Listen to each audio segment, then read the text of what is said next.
नमस्कार दोस्तों, mind parachute trainings में आप सबका स्वागत है। माइंड पैराशूट ट्रेनिंग हमेशा एक माइंड ब्लोइंग स्पीकर के साथ ये शो करता है और आज भी हम ऐसे एक जबरदस्त टॉपिक के साथ इस शो पे आपके साथ जुड़े हैं। आज का विषय बीइंग ह्यूमन। हम सबको मालूम है बीइंग ह्यूमन, और आज हम समझेंगे बीइंग ह्यूमन से बीइंग ह्यूमन कैसे किया जाता है और हम में ये ट्रांसफॉर्मेशन लाने के लिए जो इम्पोर्टेंट एस्पेक्ट्स हैं हमारे लाइफ में हमें इम्प्लीमेंट करने के लिए, वो सब समझने के लिए आज हमारे साथ जुड़े हैं बहुत ही renowned and most respectable HR fraternity के जो पितामह जिनको कहा जाता है हमारे इंडस्ट्री में, उनका नाम है professor RSS Mani. So let's welcome professor RSS Mani. Welcome sir on mind parachute training show. नमस्कार। Thank you for joining sir. और आपका जो एक्सपीरियंस है इस क्षेत्र का वो हमारे ऑडियंस के लिए एक जबरदस्त इंसाइट उनको मिलने वाली है। तो before I ask you about today's topic, एक छोटा सा जो प्यारा सा आपका इंट्रोडक्शन है हमारे ऑडियंस को मैं देना चाहता हूं।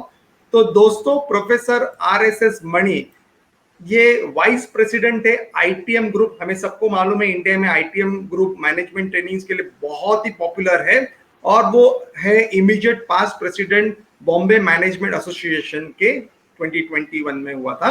और he is the first recipient of HSS HR Icon Award for his legendary contribution to HR field। बहुत कॉन्ग्रेचुलेशन सर आपको ये अवार्ड मिलने पे। So professor RSS Mani is a founding member of the ITM family और almost 29 साल का उनका ये एसोसिएशन है आईटीएम फैमिली के साथ में। ऑलमोस्ट 2 डिकेड से हाई क्वालिटी सर्विस प्रोवाइडर रह चुका है आईटीएम फैमिली। और प्रोफेसर आरएसएस मणि ये जितने भी इंडिया के कैंपस है ऑलमोस्ट सभी जगह पे वो चीफ मेंटोर के तौर पे उनका एक रुतबा रहा है और बहुत अच्छा एक्सपीरियंस है और बहुत ही बड़े एक्सपीरियंस सीजन प्लेयर से आज हम ये शो कर रहे हैं। सो सर, बीइंग ह्यूमन तो हमें सबको मालूम है, इंसान क्या है वो मालूम है, इंसानियत क्या है मालूम है। अब आपने जो विषय हमें आज टॉपिक जो दिया है वो है बीइंग ह्यूमन, एक दयालु इंसान कैसे बन सकता है। तो क्या आप इस विषय पे कुछ रोशनी डालेंगे प्लीज? नमस्कार एंड बहुत बहुत धन्यवाद मिलिंद, मुझे आपके शो में आमंत्रित करने के लिए। मैंने आपके काफ़ी वीडियोस देखे हैं और मैं अभिनंदन करना चाहता हूं। ये आप एक बहुत ही अच्छा काम कर रहे हैं लोगों के लिए, और मैं मानता हूं ऐसे ही अगर आप लोगों का विचार बदलते रहें तो बहुत लोगों को इससे फ़ायदा होगा, बहुत लोगों की भलाई होगी। जैसा हमने कहा था बीइंग ह्यूमन, हम सब जानते हैं जानवर और इंसान में तो बहुत फ़र्क है। हम इंसान हैं ज़रूर, लेकिन मैं मानता हूं हर इंसान में एक दयालुपन है। हम दयालुपन या हम दयालु क्यों नहीं बनते हैं? हमने सब 18 महीनों में देखा है पैंडेमिक के तकलीफ सबको हुई है, लेकिन फिर भी कुछ लोग दयालु बने, कुछ लोगों ने एक दूसरे से मदद करने की कोशिश की, और कुछ ऐसे भी लोग थे जो सिर्फ अपने बारे में सोच रहे थे। मैं मानता हूं अगर समाज को सुधरना है तो हम सबको दयालु इंसान बनना है, और ये कोई कठिन बात नहीं है।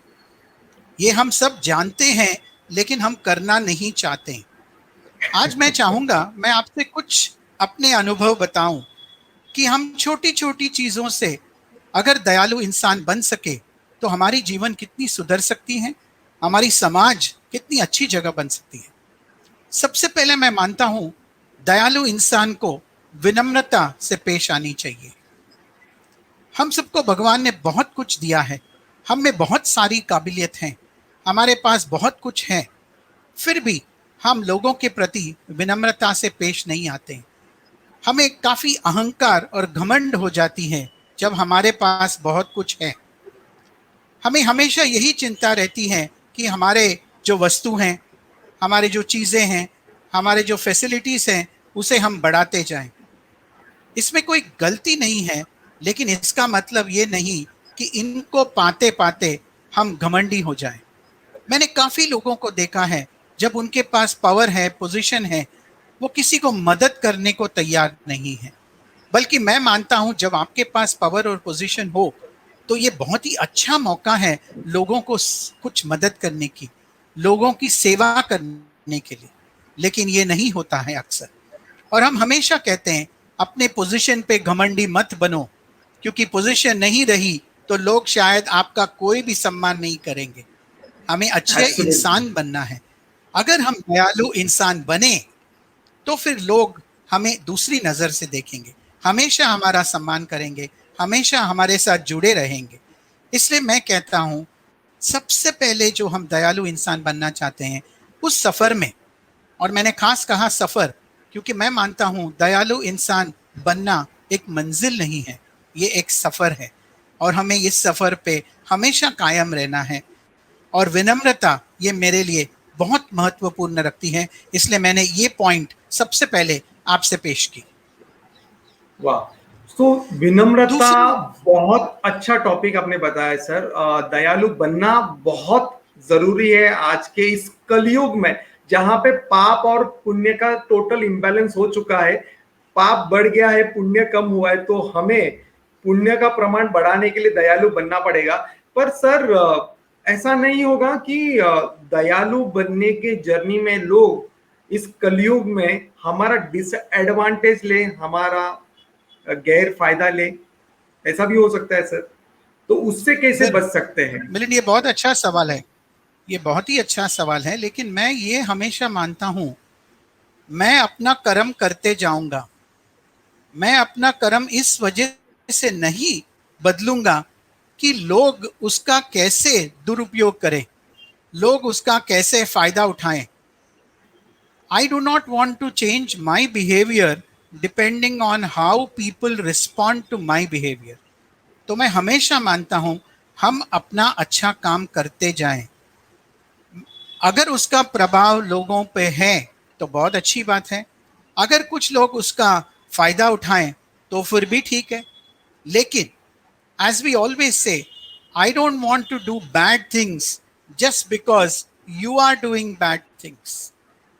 मैं अपना अच्छा काम करना चाहता हूं, मैं अपना अच्छा काम करते जाऊंगा, भले लोगों पे उसका असर कम पड़े, क्योंकि ये एक विश्वास है कि जब हम ये करते रहें, जब हम इस पे कायम रहें, जो इंग्लिश में कहते हैं are you doing it consistently, हमेशा करते रहते हैं तो उसका असर जरूर पड़ेगा। तो ये एक सही सवाल आपने किया है, लेकिन मैं हमेशा मानता हूं लोगों को कोई हक मुझे किस तरह से पेश आना चाहिए, ये मेरा जन्मसिद्ध अधिकार है और मैं इस अधिकार को कायम रखना चाहता हूं। अभी गणपति फेस्टिवल हुआ है, बाल गंगाधर तिलक ने बहुत अच्छा ये स्टेटमेंट यूज किया था, स्वतंत्र माझा जन्मसिद्ध अधिकार है, ऐसा उन्होंने उस घोषणा को शुरू किया, और आपने बहुत अच्छी तरह से उसको रिफ्रेम किया है बीइंग ह्यूमन के तौर पे। तो सर भगवत गीता में कहा गया है कर्म कर फल की अपेक्षा मत कर।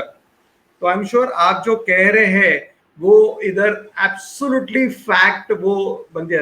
बट फिर भी एक मन में ऐसा होता है ना कि मैं बहुत अच्छा लोगों के प्रति व्यवहार रखूंगा, पर अगर लोगों ने उसको सही ढंग से नहीं अपनाया तो क्या, ऐसा डर होता है। तो ऐसे लोगों को आप क्या कहेंगे? मैं बताऊं, ये डर की वजह खास एक ही कारण है कि हमें अपने आप पर विश्वास नहीं है। वी हैव इनसिक्योरिटीज, हमें अपने काबिलियत पे विश्वास नहीं है, हमें अपने आप पर विश्वास नहीं है। जब तक हमें अपने आप पर हमें विश्वास है, हमारी मेहनत पे विश्वास है, हमारे ऊपर वाले पे विश्वास है, भले आप उनको किसी भी नाम से पुकारें, ये जरूरी है कि हम ये विश्वास कायम रखें।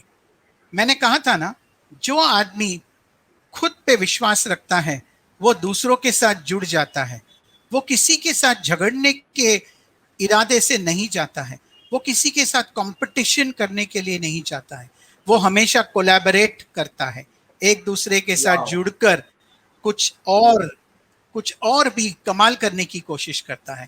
इसको हम इंग्लिश में बहुत अच्छी तरह से कहते हैं नेटवर्क। क्या हम लोगों के साथ जुड़कर काम करने को तैयार हैं क्या? कि हम इसी चिंता में हैं कि भाई मैंने मिलिंद को 4 चीजें बता दी, वो क्या करेंगे, वो 4 चीजें मेरी 4 आइडिया ले जाएंगे और कुछ आगे अपना दुरुपयोग कर लेंगे। कहने का मतलब सिर्फ इतना है, ज्ञान बांटने से, अच्छाई बांटने से, अच्छे कर्म करने से सुधार जरूर आएगी, इससे किसी का नुकसान नहीं होने वाला है। सो कोलैबोरेशन, नेटवर्किंग ये बहुत बहुत जरूरी है। जैसा हमने देखा पैंडेमिक के समय हमें मौका मिला डिजिटल टेक्नोलॉजी के द्वारा दुनिया भर की जानकारी पाने की, दुनिया भर से जो ज्ञान है वो हमारे कंप्यूटर में, हमारे मोबाइल फोन में आ गई। तो ये मैं खास दोहराना चाहूंगा, कोई चिंता न करे कि हम अपने आप पे पूरी विश्वास करें। ये कोलैबोरेशन बहुत ही एक मजबूत चीज है और इसका आप जितना यूज करेंगे हमारी जिंदगी सुधर सकती है। मजाक में एक कहता हूं मैं मिलिंद, अक्सर क्या होता है, लोग इतना चिंतित होते हैं दूसरों के बारे में कि वो अपने जीत की चिंता नहीं करते हैं, दूसरों की हार की चिंता करते हैं। आप समझ रहे हैं ना मैं क्या कर रहा हूं? Yes yes. वो अपनी जीत की चिंता नहीं करते, उन्हें ज्यादा आनंद तब होता है जब दूसरा बंदा हार गया हो। ये तो बहुत बुरी बात है। और कभी कभी इन लोगों का इतना नेगेटिव थिंकिंग हो जाता है, यकीन मानो वो क्या कहते हैं ना, मैं तो डूब मरूंगा लेकिन तुझे भी साथ ले जाऊंगा।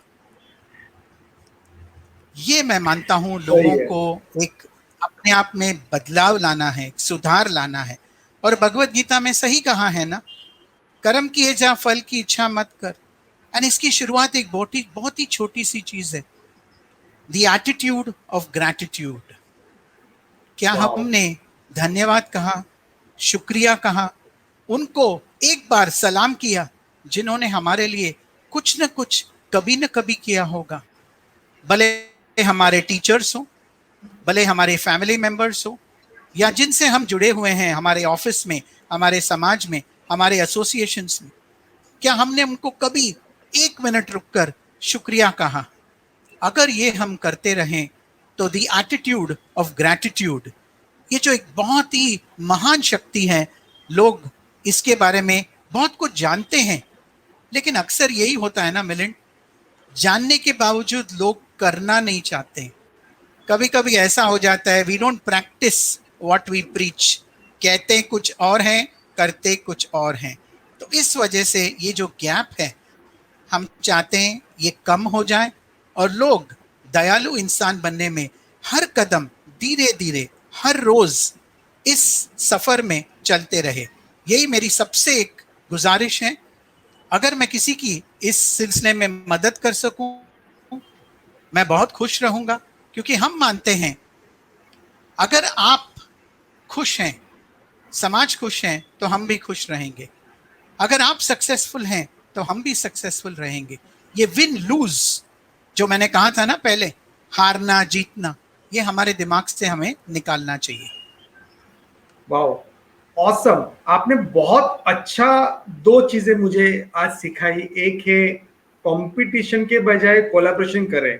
मैं हमेशा बोलता हूं कि कंपटीशन के बजाय कॉम्प्लीमेंट करो एक दूसरे को, एक दूसरे के साथ कुछ अच्छा करने की कोशिश करो। हमें कंपटीशन वर्ड हमारे माइंड से निकाल देना चाहिए और कॉम्प्लीमेंट ये हमारे माइंड में फिट करना चाहिए।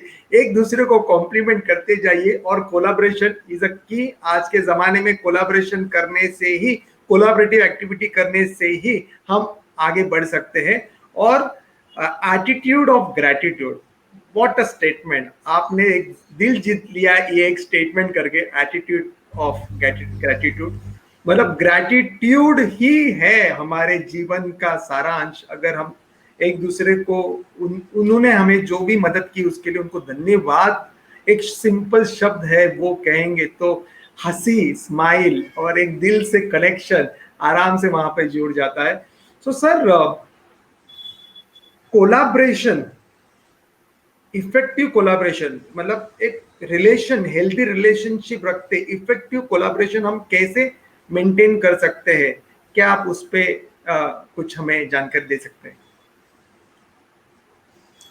ये बहुत ही मेरा एक फेवरेट एरिया है Milind, thank you for asking this. ये कोलैबोरेशन बहुत ही सिंपल चीज है। हमने बचपन से सुना होगा ना, what are your strengths and weaknesses, आपकी खासियत क्या है और आपकी कमजोरियां क्या हैं। तो मैं मानता हूं कोलैबोरेशन में ना फॉर्मूला बहुत सिंपल है। पहले एक दूसरे की जो काबिलियत है वो पहचान लो। दूसरी बात, एक दूसरे की कमजोरी भी पहचान लो। अभी आप समझेंगे मैं कमजोरी क्यों पहचानने के लिए कह रहा हूं। कभी कभी लोग समझते हैं कि मैं आपकी कमजोरी समझ लूं तो मैं आपका खूब फायदा उठाऊंगा, इससे मेरी खूब फायदा होगी क्योंकि मैंने आपकी कमजोरी परख ली है। लेकिन मैं कुछ और कहूंगा अभी। अगर हम कोलैबोरेशन में हैं, एक दूसरे की स्ट्रेंथ हम पहचान ले, एक दूसरे की काबिलियत पहचान ले, कमजोरी भी पहचान ले। क्यों?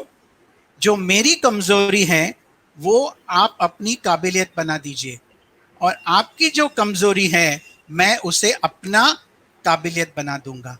तो ये वाह, बहुत ही सिंपल चीज है, ताली दो हाथ से बजती है। Find out your partners weaknesses, make them your strengths. And ये करने से क्या होगा, शायद उस ग्रुप में कोई भी कमजोरी नहीं होगी, क्योंकि हम बन गए हैं टीम। टीम यानी जो ग्रुप है जो एक दूसरे के साथ सहयोगी से अच्छी तरह से काम कर सकें। जो व्यूअर्स हैं उनको मैं एक सिंपल चीज बताता हूं। टीम टीम का मतलब है टुगेदर ईच अचीव्स मोर। ये कहीं ना कहीं आपने पढ़ा होगा, अभी ध्यान से सोचिए, गौर कीजिए। T for together, E for each, A for achieves, M for more. यानी हम अगर एक दूसरे के साथ कोलैबोरेट करें, टुगेदर ईच अचीव्स मोर।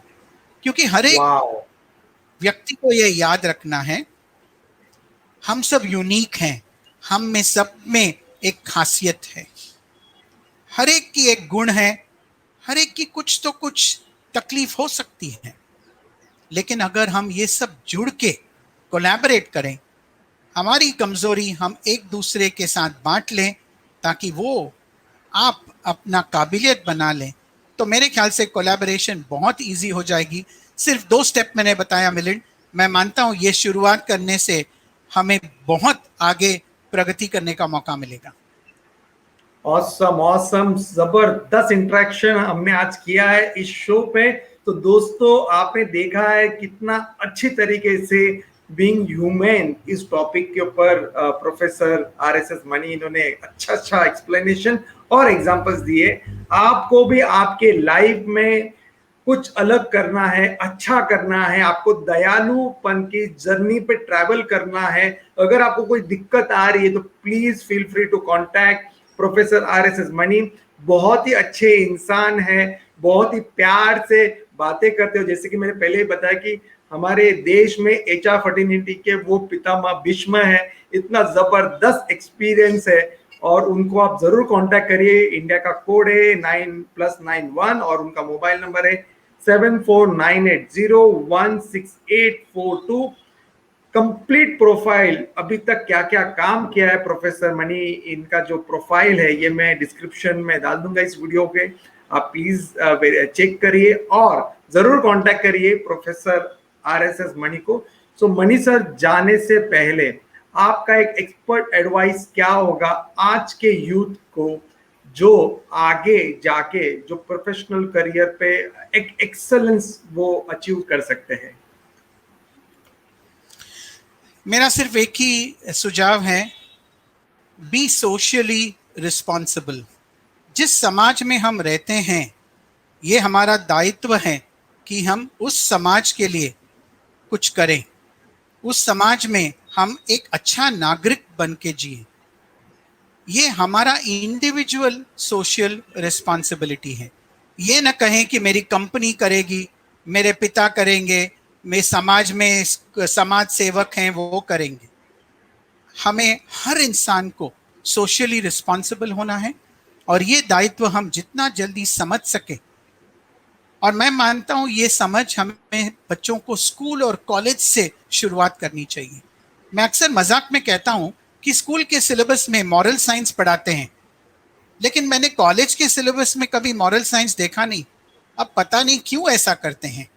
क्या इसका मतलब है कि सिर्फ स्कूल में मॉरल साइंस चाहिए? क्या इसका मतलब है कि कॉलेज बच्चों को मॉरल साइंस सब जानते हैं, या फिर पता नहीं?